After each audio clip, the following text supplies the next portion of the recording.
आप देख रहे हैं लाइव बिहार। मैं हूं आपके साथ असलम अब्बास। खबरों से खबरदार। हर रोज हम आपको बिहार की सियासत के बारे में बताते हैं, उस सियासत के पीछे क्या कुछ हो रहा है उससे आपको हम रूबरू कराते हैं और उसी चर्चा में हम आपको आज बताएंगे। लेकिन उससे पहले आज जो बड़ी खबरें हैं बिहार में, वो खबरों आपको हम बताते चलते हैं। वो खबर में सबसे बड़ी जो खबर है वो खबर है भाजपा से, जहां नए प्रदेश अध्यक्ष दिलीप जायसवाल अब जो है पदभार ग्रहण कर लिया है। तो दूसरी तरफ पूर्व एमएलसी सुनील सिंह को राजद ने पूरी तरीके से एकजुटता दिखाते हुए उन्हें सम्मानित किया है, बड़े कार्यक्रम का आयोजन किया है और फिर उनके साथ हरदम खड़े रहने की बात कही है। तो फिर बिहार में लगातार ढहते पुलों पर सुप्रीम कोर्ट ने जांच का फरमान सुनाया है। जिस तरीके से बिहार में पिछले कुछ दिनों में लगातार एक पर एक पुल गिरते चले गए, ढहते चले गए, भरभरा कर गिर गए, उस पर सुप्रीम कोर्ट ने फटकार लगाई है एक जनहित याचिका के बाद। तो इन तमाम जो मुद्दे हैं इस पर हमारे साथ चर्चा करने के लिए वरिष्ठ पत्रकार परवीन बागी जी मौजूद हैं और दूसरी तरफ वरिष्ठ पत्रकार रवि रंजन जी मौजूद हैं। तो सबसे पहले हम चर्चा में आज जो शुरुआत करने जा रहे हैं वो भाजपा यानी प्रदेश अध्यक्ष, नए प्रदेश अध्यक्ष दिलीप जायसवाल से। दिलीप जायसवाल को 2025 का समझिए कि कमान मिल गया है, अब उन्होंने पदभार संभाल लिया। अब किस तरीके से जान फूकने की बात होगी?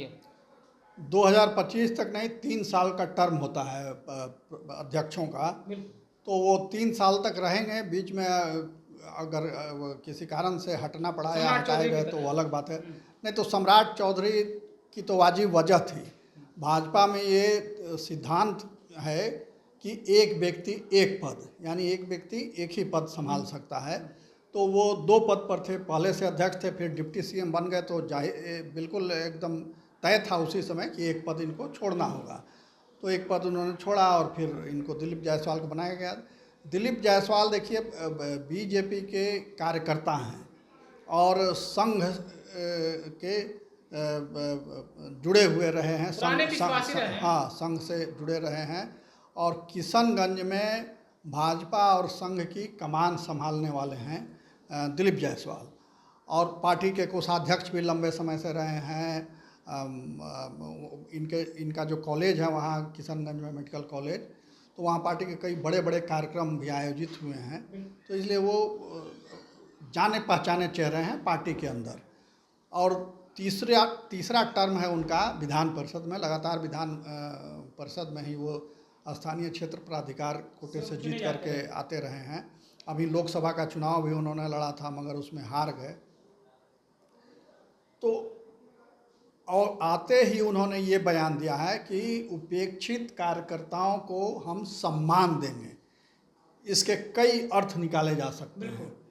पहला अर्थ तो ये है कि यानी कि आपके पहले कार्यकर्ता उपेक्षित थे, कार्यकर्ताओं की पूछ नहीं हो रही थी, अब आप उनको महत्व देंगे, उनको प्रतिष्ठा देंगे। दूसरी बात ये है, इसका दूसरा अर्थ ये हो सकता है कि ये पार्टी को नए सिरे से संगठित करेंगे।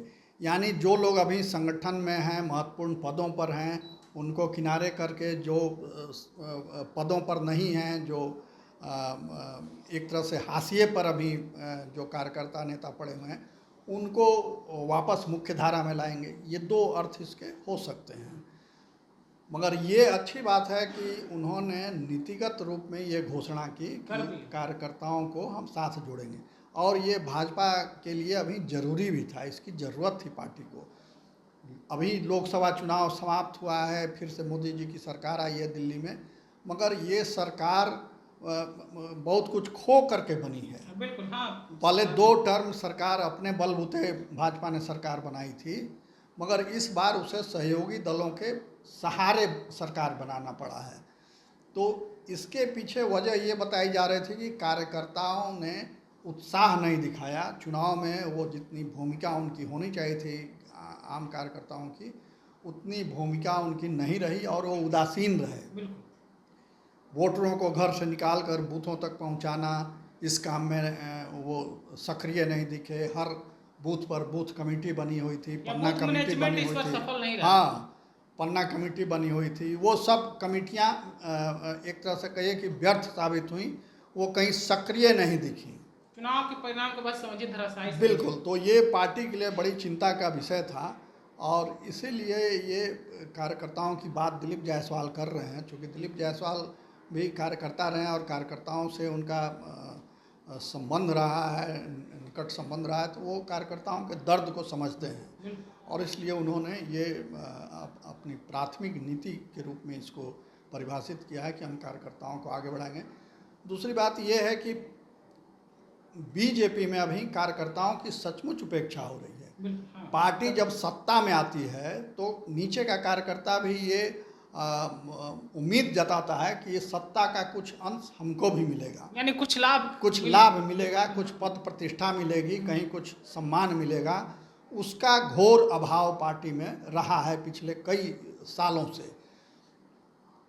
आप देख लीजिए कि राजद जब भी सत्ता में आती है, थोड़े ही दिन के लिए वो आ रही है, मगर आती है तो अपने कार्यकर्ताओं को प्रदेश की कमेटियों से लेकर के, माने सरकारी जो कमेटी गजब का उत्साह होता है। हाँ, सरकारी जो कमेटी हैं, निगम बोर्ड वगैरह वगैरह से लेकर के जिला और पंचायत स्तर तक जो कमेटियां होती हैं, 20 सूत्री होता है और भी कई तरह की सरकारी समितियां होती हैं, उन सब में वो अपने कार्यकर्ताओं को भर देती है। मगर बीजेपी ने सिर्फ एक बार कुछ निगम बोर्ड में अपने कार्यकर्ताओं को स्थान दिलाया, उसके बाद फिर वो कभी नहीं रहे, उसमें नहीं ये पड़ा।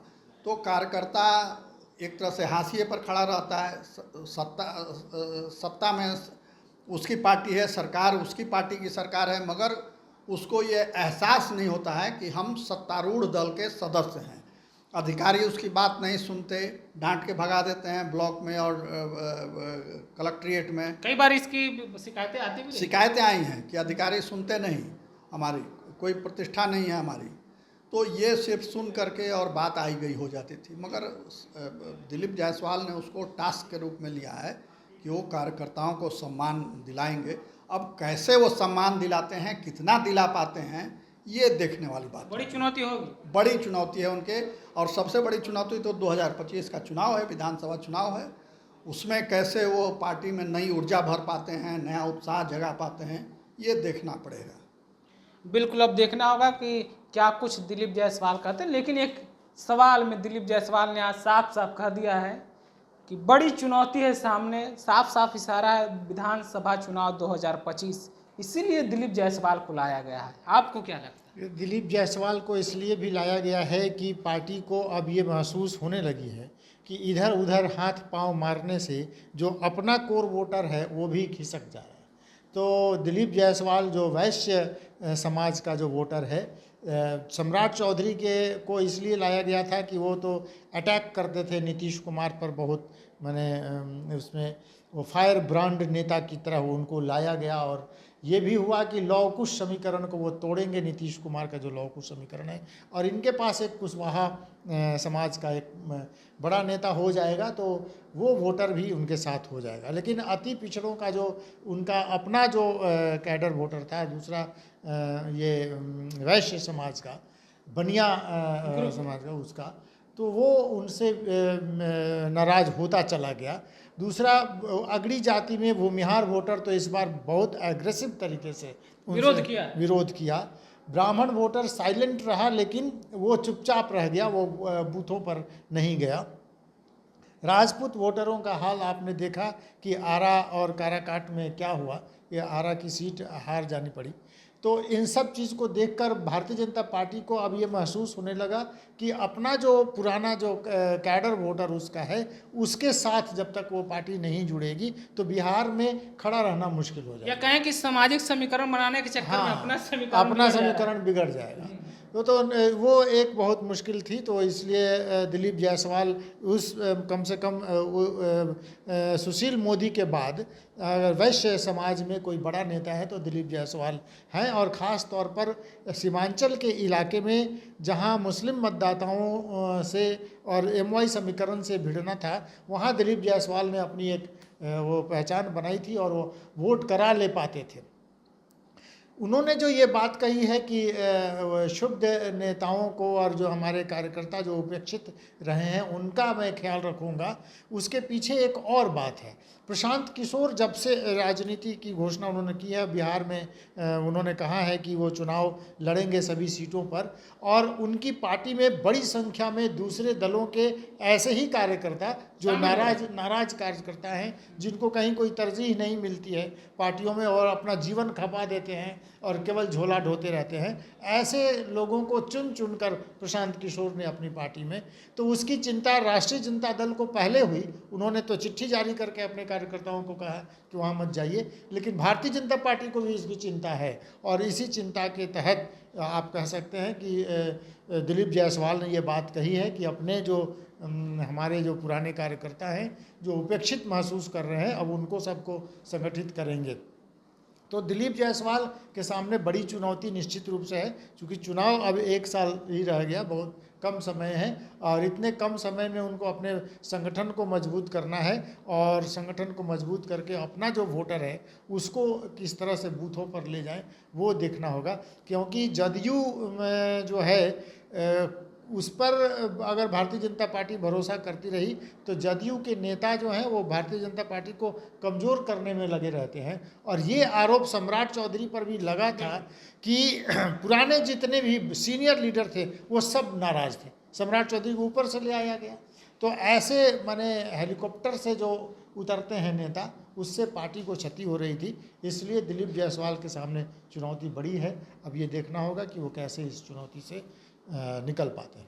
बिल्कुल चुनौती तो है दिलीप जायसवाल के सामने, लेकिन जैसा रवि रंजन जी बोल रहे हैं कि प्रशांत किशोर एक फैक्टर है जो सभी पार्टियों में हड़कंप मचाए हुए है। जगदा बाबू ने तो बजाबते चिट्ठी जारी कर दी है। आपको क्या लगता है? राजद एक तरफ है, प्रशांत किशोर से तो सभी पार्टियों को डर सता रहा है, ज़रूर कैसे बचेगी भाजपा, खास करके जिस तरीके से प्रशांत किशोर का अटैकिंग तरीका है, या फिर गांव-गांव में जाकर उन्होंने लोगों को जगाया है। प्रशांत किशोर सभी स्थापित राजनीतिक दलों के लिए एक बड़ी चुनौती बनकर आ रहे हैं। इसको लेकर के सभी दलों में चिंता है कि कैसे हम अपने कार्यकर्ताओं को, इस चिंता को पहले जगदा बाबू ने भाप लिया? भाप नहीं लिया, वो डर गए। अच्छा, डर गए, क्योंकि राजद के लोग बड़ी संख्या में उधर शामिल हो रहे थे जन सुराज में, उसके कार्यक्रमों में, प्रशांत किशोर के कार्यक्रमों में जा रहे थे। कई नेता तो विधिवत सदस्यता ले ली।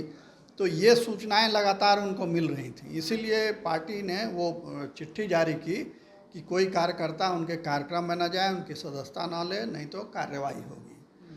तो ये डरे हुए पार्टी की पहचान है, इसलिए वो चिट्ठी जारी की गई। बाकी किसी पार्टी ने वैसे चिट्ठी जारी नहीं की।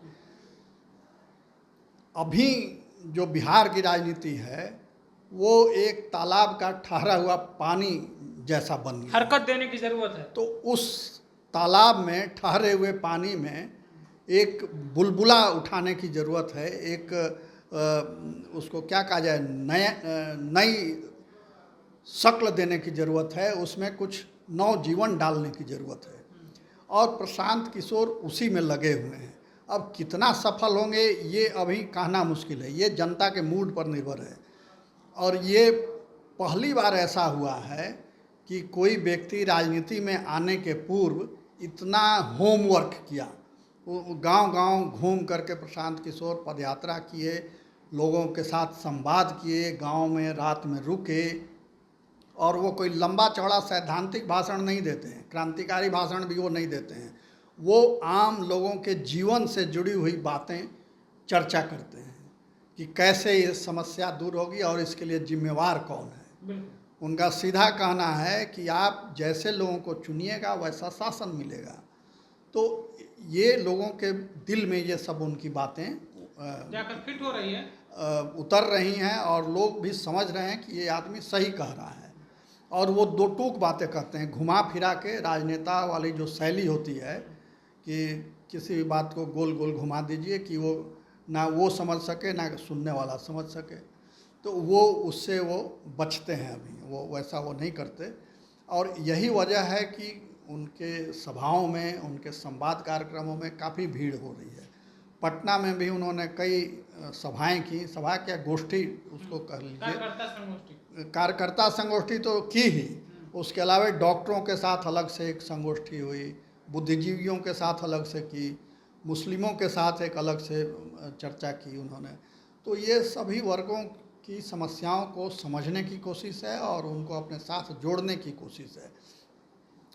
और जहाँ वो जा रहे हैं जन सुराज के तहत अभियान में अपने, वहाँ वे स्थानीय लोगों की राय से ही वहाँ एक कमेटी बना दे अभी रहे यहाँ हैं। पे कार्यकर्ताओं की बात की है। कार्यकर्ताओं की बैठक में उन्होंने कहा है कि हमारी जो पार्टी बनेगी उसकी पूर्ण रूप से सरकार भी बनने वाली है, अगर नहीं बनेगी तो सवाल लगातार उठेंगे, नहीं बनेगी तो क्या कीजिएगा। वो दावा कर रहे हैं, विश्वास कर रहे हैं कि सरकार मेरी बन ही जाएगी। यही दावा लेकर के तो आए हैं राजनीति में कि बिहार की राजनीति को, बिहार की स्थिति को बदलना है, यहाँ के लोगों के जीवन स्तर को ऊंचा उठाना है और बिहारी होना गर्व की बात हो, ये एहसास पैदा करना है। ये विश्वास उनको आ कहाँ से रहा है कि उनकी 25 में सरकार बन जाएगी उनके आंदोलन के बाद?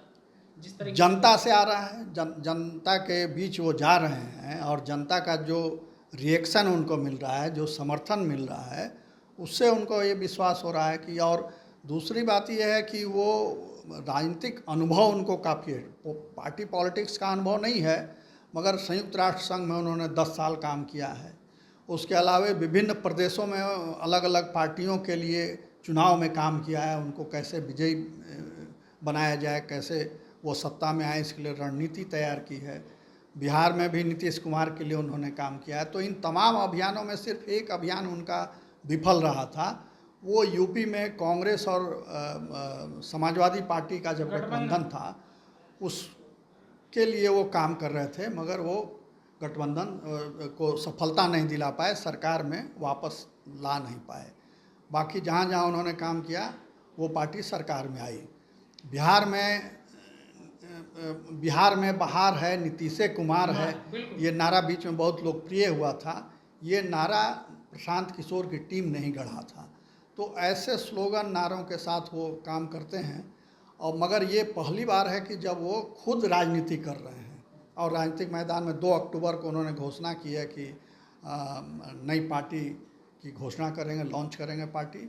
और इसमें और महत्वपूर्ण बात है कि आनंद मिश्रा जो बक्सर से अभी चुनाव लड़े थे, निर्दलीय पूर्व IPS हैं, वो उनकी पार्टी में शामिल, उनकी पत्नी भी शामिल हो गई। कर्पूरी ठाकुर की पोती भी शामिल हो गई। राम बली सिंह जो राजद के MLC थे, जिनको निकाल दिया गया, सदस्यता समाप्त की गई, वो भी शामिल हो गए। तो ऐसे लोग आते जा रहे हैं, मगर ये है कि जब उनका सितारा थोड़ा बुलंद होगा, ऊपर उठेगा, तो और दूसरी पार्टियों में भगदड़ मचेगी और लोग वहाँ जाएंगे। अब वैसे में उनको स्क्रीनिंग करने की ज़रूरत होगी कि किसको लें, किसको ना लें। सबको ले लेंगे तो फिर जन सुराज की भी हालत वही हो जाएगी जो दूसरी पार्टियों की है। तो वो थोड़ा सा चेक एंड बैलेंस उनको करना पड़ेगा।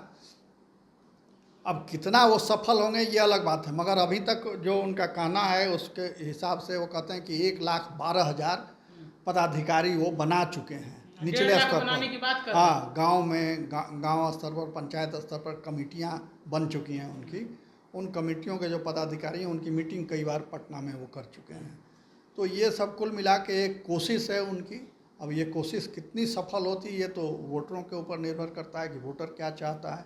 बिल्कुल, उसी में एक और सवाल है। प्रशांत किशोर ने अपने कार्यकर्ताओं और पदाधिकारियों को संबोधित करते हुए कहा कि जो 2 तारीख को नई पार्टी बनेगी उस पार्टी का नेतृत्व किसी दलित लोग ही करेंगे, किसी दलित यानी अच्छे दलित की बात करेंगे। पहला प्रदेश अध्यक्ष किसी दलित को बनाया जाएगा। और दूसरी घोषणा उन्होंने ये कर रखी है कि 75 सीटें जो हैं मुसलमानों को दी जाएंगी। तो ये ठीक है, समाज के हर वर्ग को अपने साथ जोड़ने की दलित को कहीं खींचने और जो हाशिए पर है जो वर्ग अभी भी, ठीक है कि कुछ दलित चेहरे बड़े आगे हो गए हैं, नेता बन गए हैं, प्रभावशाली हो गए हैं, मगर आम दलितों की स्थिति अभी भी बहुत अच्छी नहीं है। उसी तरह मुसलमानों में भी कुछ बड़े नेता हो गए, प्रभावशाली हो गए, मगर आम मुसलमानों की स्थिति आज भी अच्छी नहीं है। गरीबी वैसे ही है, शिक्षा वैसे ही है, बीमारी वैसे ही है। तो इन सब की चिंता कोई करने वाला नहीं है, सिर्फ वोट बैंक के रूप में इस्तेमाल होते हैं ये लोग। तो उनको अब कैसे ये एम्पावर्ड करते हैं, कैसे उनकी स्थिति में बदलाव लाते हैं, इसकी रणनीति उन्होंने तैयार की है। अब वो कितनी रणनीति पर अमल कर पाते हैं, सरकार अगर बनती है उनकी, तो ये अभी देखने के लिए इंतज़ार थोड़ा करना पड़ेगा। बिल्कुल इंतजार करना पड़ेगा। लेकिन एक सवाल आपसे भी है रवि रंजन जी, दलित की बात हो रही है, प्रशांत किशोर का दलित फैक्टर और मुसलमान फैक्टर, अभी सवाल तो होगा। एक तरफ लालू यादव का MY समीकरण A to Z में आते आते क्या हालात है राजद का आप देख रहे हैं। आपको क्या लगता है, जीताराम मांझी दलितों के बड़े नेता रामविलास पासवान चले गए, अब उनके बेटे चिराग पासवान और भाई पशुपति कुमार पारस, अब इन लोगों का क्या होगा? प्रशांत किशोर की हवा सब लोगों को उड़ा देगी। देखिए, प्रशांत किशोर बड़ी तैयारी से आ रहे हैं और इसके पहले माने रणनीतिकार के तौर पर उनकी पहचान है कि वो राजनीति के बड़े रणनीतिकार हैं। तो अब वो जो रणनीति बना रहे हैं उनका, मैं तो व्यक्तिगत तौर पर कई ऐसे रिटायर्ड ऑफिसर्स को जानता हूं जो उनकी पार्टी में शामिल हैं और अच्छे अच्छे पदों पर हैं। अभी हालांकि 2 अक्टूबर को अपनी पार्टी की घोषणा करेंगे तो पता चलेगा कि कौन कौन उनके पार्टी के बड़े पदाधिकारी हैं। लेकिन कई बड़े IAS IPS और भी जो सेकंड क्लास ऑफिसर्स भी हैं वो सब उनकी पार्टी में शामिल हुए हैं। पार्टी जो वो बना रहे हैं उसमें सामाजिक कार्यकर्ताओं को भी खास तौर पर 1974 आंदोलन से जुड़े, जयप्रकाश नारायण के आंदोलन से जुड़े कई लोगों से उन्होंने मुलाकात की और उनसे फीडबैक लिया और फिर वो आगे बढ़ रहे हैं। तो देखिए, चुनौती तो वो सभी पार्टियों के लिए ज़रूर बनकर खड़े हैं, लेकिन वो जाति की समीकरण को बनाने में अगर लग जाएंगे तो ये उनका एक बहुत बड़ा वो होगा, क्योंकि फिर तो बिहार में जो चल रही है राजनीति फिर उसी की राह जात के नाम पर वो चल पड़ेंगे। हालांकि उन्होंने बहुत संभल कर ये बातें अभी कही हैं और इस पर कुछ उन्होंने बहुत स्पष्ट तौर पे कहा नहीं है, लेकिन MY समीकरण को तोड़ना उनकी एक बहुत बड़ी वो है कि वो चाहते हैं कि इस समीकरण को तोड़ें और इसीलिए उन्होंने कहा है कि 75 सीट मुसलमानों को देंगे। और ये बेचैनी राष्ट्रीय जनता दल में है। राष्ट्रीय जनता दल को ये बात समझ में आ गई है कि ये कर सकते हैं। उन्होंने सारण में एक MLC अपने शुरुआती दौर में जिताया और वो मुसलमान थे आफाक अहमद को, जिनको जिता लिया। सीमांचल में भी वो मुसलमानों के बीच जा रहे हैं, लेकिन उनकी राह में ओवैसी भी एक हैं जो ओवैसी भी अपनी पकड़ बिहार में बनाना चाहते हैं और मुसलमानों का फेथ जो है वो ज़्यादा ओवैसी की तरफ है। वो नहीं समझ पा रहे हैं कि कई बार आरोप ये लग रहा है, हालांकि आरोप ओवैसी पर भी लगता है कि वो BJP के B टीम है और प्रशांत किशोर पर RJD ने ये आरोप लगाया है कि ये BJP के B टीम। BJP वाले भी खुद लगा रहे हैं। हाँ, वो भी कह रहे हैं कि ये किसी की B टीम है। प्रशांत किशोर इससे जान छुड़ाना चाहते हैं, लेकिन एक दलित को प्रदेश अध्यक्ष बनाएंगे, 75 मुसलमानों को टिकट देंगे और उनकी पार्टी में चूंकि वो खुद ही ब्राह्मण जाति से हैं तो उनकी अगड़ी जाति के लोग भी होंगे, तो एक संतुलित पार्टी बनेगी ऐसा लगता है। अब सामने 2 अक्टूबर को आ ही जाएगा कि क्या है। लेकिन प्रशांत किशोर के आने से बिहार की राजनीति में जब चाचा भतीजा और 2 भाई जो इधर से उधर करते रहते हैं, हाँ, कभी उनका हो जाता है कभी उनका हो जाता है, इससे जनता मुक्ति चाहती है। और बिहार में एक तो लोकसभा चुनाव में पप्पू यादव का निर्दलीय चुना जाना और फिर बीमा भारती का चुनाव हारना और वहाँ से एक निर्दलीय प्रत्याशी को चुनाव जीत जाना, ये बताता है कि जनता निर्दलीय की तरफ देख रही है, जनता किसी एक पार्टी की तरफ नहीं देख रही है, वो विकल्प खोज रही है। ये 2 चुनावों से ये संकेत मिला है। तो विकल्प के तौर पर अगर प्रशांत किशोर अगर आ जाते हैं सामने तो निश्चित रूप से सभी पार्टियों के लिए एक बड़ी चुनौती बन जाएगी। बिल्कुल, प्रशांत किशोर सभी पार्टियों के लिए चुनौती बन सकते हैं। लेकिन अब सवाल जिस तरीके से प्रशांत किशोर और लोकसभा और भाजपा के सवाल था, लेकिन अब उस सवाल के बाद अब बिहार की मौजूदा राजनीति में जिस तरीके से राजद के MLC सुनील सिंह पर कार्रवाई हुई है, उनकी विधान परिषद की सदस्यता खत्म हो गई है, पार्टी ने अब उनके प्रति हमदर्दी दिखाई है, एकजुटता दिखाया है और उन्हें आज सम्मानित किया गया है। अब आपको क्या लगता है, बलि का बकरा तो बन गए सुनील सिंह? ये तो जैसे होता है ना मातम पुरसी करना, हाँ, तो वही मातम पुरसी की औपचारिकता निभाई गई है। सुनील सिंह की बर्खास्तगी की राह राजद ने खुद प्रशस्त की थी। याद होगा कि रामबली सिंह एक उनके विधान पार्षद हुआ करते थे, उन्होंने सदन में लालू प्रसाद की आलोचना की थी और उसी आधार पर राजद ने उनकी सदस्यता समाप्त करा दी विधान परिषद से। तो ये रास्ता खुल गया। अब इन्होंने आरोप ये है इन पर कि मुख्यमंत्री की मिमिक्री की आलोचना की, लगातार बोलते रहते हैं उनके खिलाफ, तो उस आधार पर इनकी भी सदस्यता चली गई। तो ये रास्ता तो उन्होंने ही दिखाया है, राजद के लोगों ने ही। और सबसे जो महत्वपूर्ण बात है कि जितना मुखर विरोध होना चाहिए इस फैसले का राजद की ओर से कि उसके एक सदस्य की सदस्यता समाप्त कर दी गई, उतना मुखर विरोध, प्रबल विरोध राजद ने दर्ज नहीं कराया। शीर्ष नेतृत्व कोई नहीं कुछ बोल रहा है, सिर्फ बयानबाजी हुई, बाइट दे दिया, पत्रकारों को बयान दे दिया, बस इतने भर। ना कोई सदन में धरना, ना बाहर धरना, ना कोई राज्यपाल से मिलना, ये सब कुछ नहीं किया। कोर्ट में जाएंगे ये भी नहीं अभी तक घोषणा हुई है। और आज जो सम्मान का कार्यक्रम उनका हुआ, उस सम्मान में कौन थे? तो जगदानंद सिंह प्रदेश अध्यक्ष, न लालू प्रसाद थे, न राबड़ी देवी थी, न तेजस्वी यादव थे, कोई नहीं था।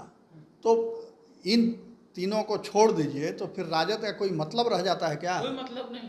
तो ये सम्मान बस वैसे ही एक बच्चे को झुंझुना थमाने जैसा समझ लीजिए इसको।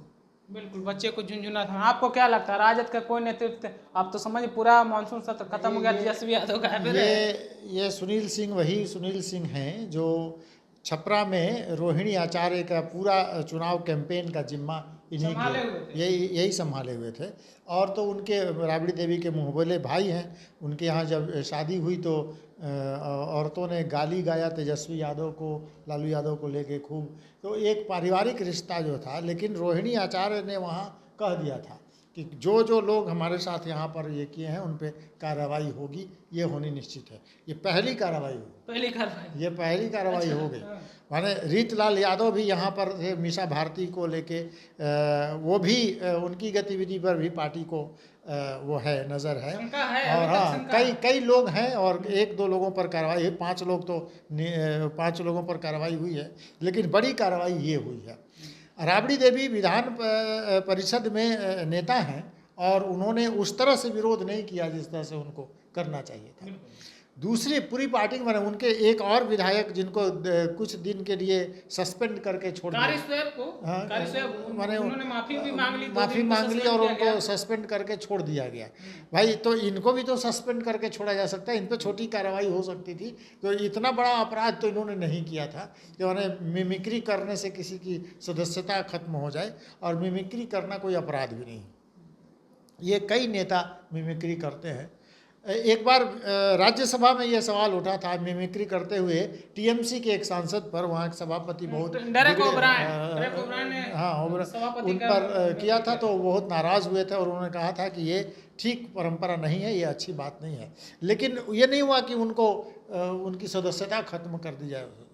तो सवाल ये है कि सोची समझी रणनीति के तहत सुनील सिंह की सदस्यता खत्म की गई है, ऐसा लगता है। और इसमें आरजेडी के बड़े नेताओं का, माने लालू प्रसाद यादव, राबड़ी देवी, तेजस्वी यादव, इन लोगों का हाथ हो सकता है। सब करने दे दिया। हाँ, ये निश्चित लगता है कि ये सोची समझी वो है, ये कार्रवाई हुई है। अब सुनील सिंह आगे क्या करेंगे ये उनको देखना होगा। एक बार जब वो जाके मिले थे वहाँ अमित शाह से, तब ये हल्ला बहुत, नीतीश कुमार ने कहा भी था कि ये जाके वहाँ पर भेंट करके आ रहे हैं। तो इन पर शक की सुई इन पर बहुत दिनों से है और ये कार्रवाई हुई है। अब उनको सम्मानित करके ये कहा गया कि हाँ भाई आप हैं हम लोगों के साथ, लेकिन इसके पीछे कुछ न कुछ तो है। बिल्कुल, इसके पीछे कुछ है। लेकिन एक सवाल आपसे भी है, सुनील सिंह, जैसा कि रवि रंजन जी ने कहा कि कारी स्वैब ने माफ़ी मांग ली, उन्हें 2 दिन के लिए सस्पेंड किया गया, सदस्यता बच गई। अनुशासन समिति के सामने इन्होंने ना तो हाजिरी दी, ना माफ़ी मांगी। आखिर इसके पीछे का वजह क्या रहा? इसीलिए तो कार्रवाई हुई।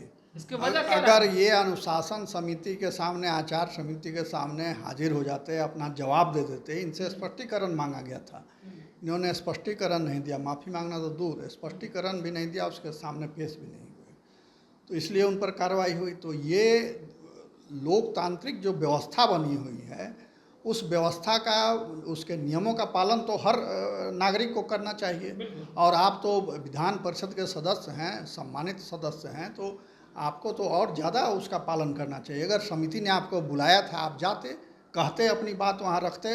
अब वो कह रहे हैं कि हमको मौका नहीं दिया गया, तो आप सदन में भाषण देना चाहते थे, समिति के सामने पेश होकर अपनी बात नहीं कहना चाहते थे। तो इसकी अनुमति नहीं मिली और उसी में उनकी सदस्यता चली गई। यानी कह सकते हैं खेल खेल में ही इनकी सदस्यता चली गई। कोई वैसा बहुत गंभीर अपराध इनका नहीं था जिससे सदस्यता जाए, मगर इसमें कोई जो विरोध होना चाहिए राजद की ओर से वो नहीं होना कई सवाल खड़े करता है, और इसके पीछे वो रहस्य की चादर भी खड़ी करता है कि क्या इसके पीछे, चादर के पीछे कुछ खेल हुआ है क्या, पर्दे के पीछे कोई खेल हुआ है, और ये संदेह पैदा होता है। बिल्कुल। तो अब क्या संदेह है, क्या आशंका है, इसके पीछे में क्या साजिश थी, राजनीति के पीछे राजनीति क्या हो रहा था, ये तो अब आने वाला वक्त बताएगा। लेकिन इतना ज़रूर है उनकी सदस्यता खत्म हो गई है, अब मातम पुरसी हो रहा है। आप अपनी राय और प्रतिक्रिया क्या रखते हैं कमेंट में हमें ज़रूर बताइएगा। तब तक के लिए आपका बहुत बहुत शुक्रिया।